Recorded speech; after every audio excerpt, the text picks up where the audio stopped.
My world is one of polished surfaces and sharp edges. As Rachel Thompson, Director of Accounting at Prestige Real Estate, my days are framed by the 35th floor panorama of the Charles River from the Credential Tower. The office is a testament to the luxury we sell: soft chandelier light, the perpetual scent of fresh flowers, and top-of-the-line furnishings. It's a world I built for myself, one night school class and self-taught certification at a time. I remember those long, empty offices after hours, the quiet hum of the computer my only companion as I studied. That grind culminated in an accounting system I built from scratch, a system that now saves the company $1 million a year. My husband, David, the sales director who brings in 70% of our revenue, is my anchor. At home, he sheds his corporate skin, becoming the gentle, family-oriented man I love. Our 8-year-old son, Oliver, with his bright, honest heart, completes our small, tight-knit unit. Every Friday night, he meticulously packs his favorite picture books and toys, his small face alight with the weekend's promise, a visit to his grandmother's mansion. Watching him, my heart swells with a love so fierce it's often tinged with pain. For the family that awaits him is not the same one I navigate. My mother, Margaret, president of Prestige Real Estate and a fixture on the Boston social scene, and my sister, Jenny, a Harvard-educated PR director and influencer, occupy a different stratosphere. To them, my night school degree is a stain on the family's upper-class veneer. I feel their appraisal in the swish of my mother's designer suit hem as she passes my desk, and in Jenny's social media posts that mock my retro fashion for her thousands of followers. Their affection for Oliver, however, is the one constant. They dote on him, displaying his drawings and featuring him on their feeds as the beloved nephew. It's a confusing duality, this chasm between the love they show my son and the disdain they hold for his mother. It was at the end of a monthly meeting, with Boston's summer light glaring off the skyscrapers outside, that my mother made her sudden announcement: "I've planned a family trip to Hawaii to strengthen our bonds." She painted a picture of unparalleled luxury, the Four Seasons Resort in Maui, first-class flights, private yacht cruises, and helicopter tours, a meticulously curated itinerary designed for Instagram. Jenny was already mentally composing her captions. My own heart leapt, not for the luxury, but for Oliver, who had never been on a plane. I could already see the wonder in his eyes. Yet, a strange omission prickled at me. Mother never shared the reservation details, no flight numbers, no confirmation emails. I pushed the unease down, deciding to trust her. The morning of the departure, the airport was a chaos of summer excitement. Oliver was mesmerized, his small hand in mine as he pointed at the jets on the tarmac. "We're really going on that big airplane?" David smiled, his hand a steadying presence on our son's shoulder. Mother and Jenny were already in their element, orchestrating a photo shoot with their Louis Vuitton luggage. Then came the check-in counter. The moment the agent frowned at her screen, my stomach dropped. "I'm sorry, I can't find your reservation." I turned to my mother. Her expression was a mask of cold, feigned surprise. "Ah," she said, her voice cutting through the terminal's buzz. "There were too many people. We decided you and your family should sit this one out." Ice filled my veins. Jenny giggled, a sound like shattering glass. "Well, this is a trip for the real family, after all." I felt Oliver's small body begin to tremble beside me. "Mom?" he whispered, his voice cracking. "Why just us?" Tears welled in his wide, confused eyes. The stares of strangers burned into us. I knelt, taking his cold, damp hands in mine. My voice, when it came, was preternaturally calm, steadied by a fury so profound it felt like stillness. "Oliver, let's go on our own family trip somewhere else." David leaned in, his whisper a lifeline. "I had a feeling. I booked us at Disney World. The flight to Orlando is in an hour. We can make it." Gratitude washed over me. As we turned our backs on the spectacle of my mother and sister, I heard Jenny ask, "Hey, is this really okay?" Mother's reply, carried on the conditioned air, was our final severance. "It's fine. That kind of trip isn't suitable for people of their class."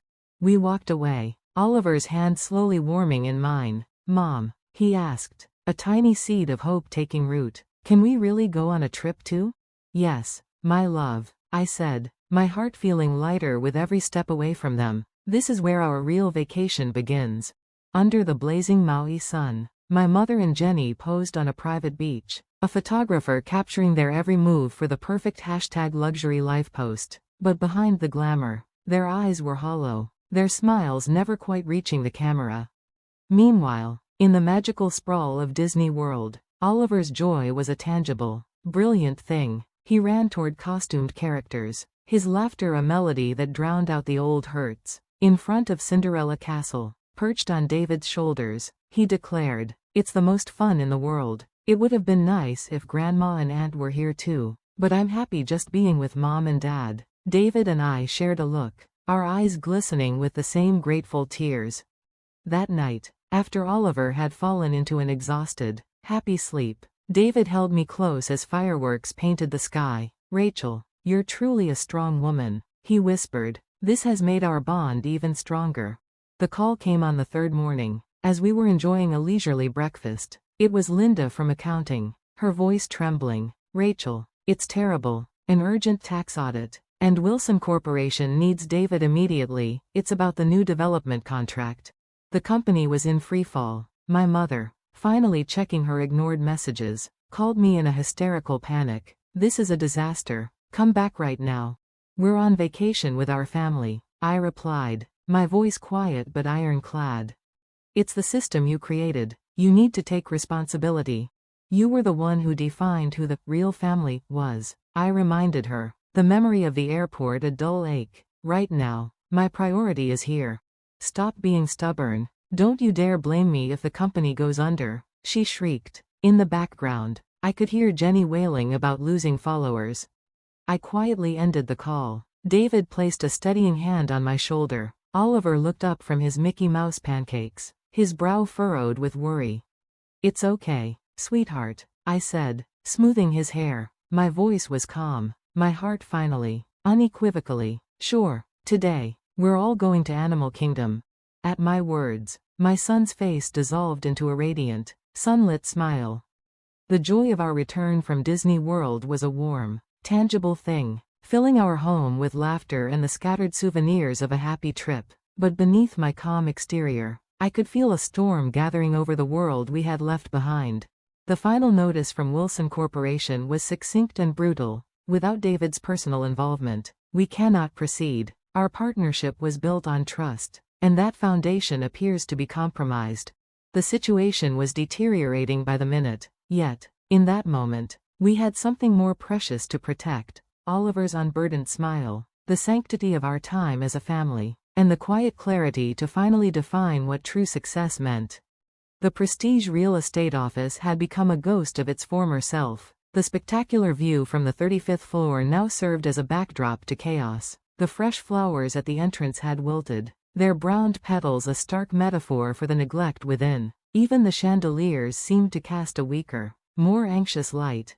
The tax audit had uncovered deep fissures. In the conference room, an elderly auditor frowned over my system's architecture. "It's innovative, I'll grant you that, but its deviation from conventional standards requires a guide we cannot find." A younger colleague fired off technical questions about cost calculation algorithms that my mother couldn't even parse. She sat in stunned silence, while Jenny, pale and distracted, watched the number of her social media followers plummet in real time.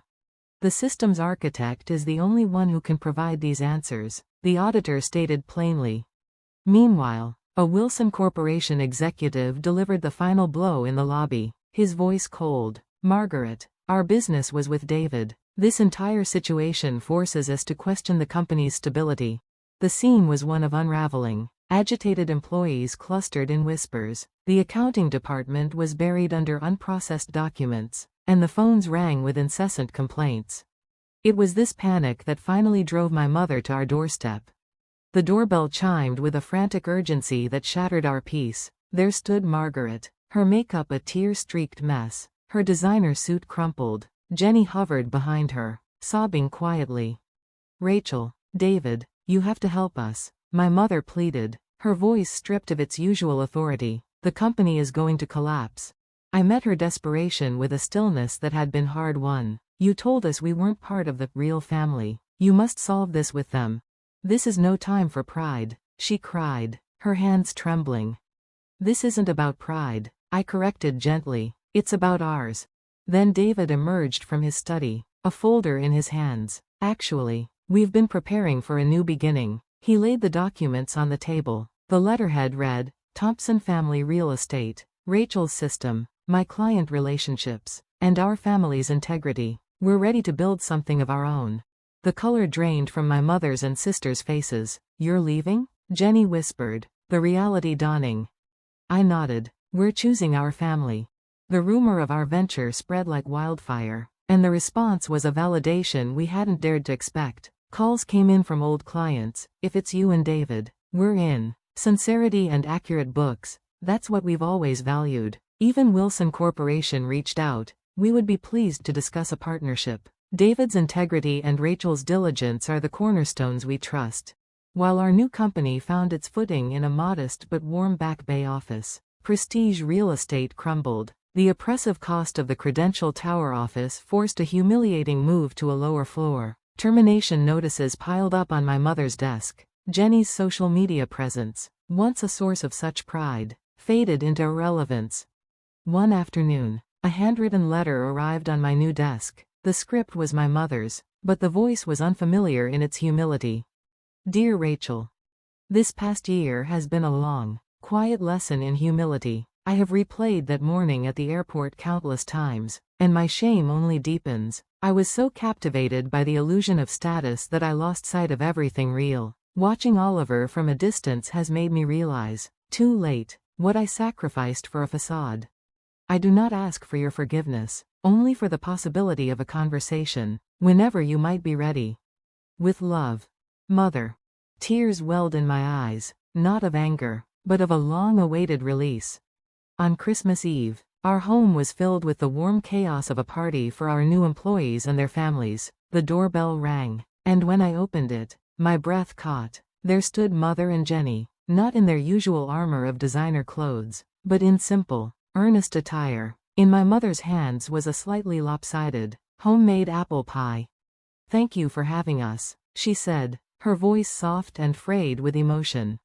Jenny met my gaze, her eyes clear. "I'm so sorry for everything. We understand now what we almost lost." The room had grown quiet. Then, Oliver's voice cut through the tension. "Grandma, Aunt Jenny." He launched himself into their arms, his unconditional love beginning to thaw the frost of a year-long winter. I took a deep breath. "Forgiveness will take time," I said, my voice steady. "But for all our sakes, especially Oliver's, we can begin." Tears shimmered in my mother's eyes. Jenny simply nodded, a weight seeming to lift from her shoulders. "Grandma," Oliver chirped, "next time, we can all go on a family trip for real." Outside, snow began to fall, blanketing the world in a soft, forgiving silence. The lights from our Christmas tree glowed, casting a warm radiance on the faces of our family, broken, mended, and evolving. David raised a glass of champagne. "To new beginnings," he said, his gaze meeting mine, full of love and pride. As the cheerful clink of glasses filled the room, I watched my mother gently smooth Oliver's hair. Her touch was no longer performative, but tender. We had all lost much, but what we gained was immeasurable. We had learned that success isn't a height from which you look down, but a foundation you build together, brick by humble brick, with honesty, hard work, and the courage to forgive. I stood by the window, watching the snow-covered city gleam under the night sky. It was a landscape of quiet hope, reflecting the new path we had chosen and the future we would walk together.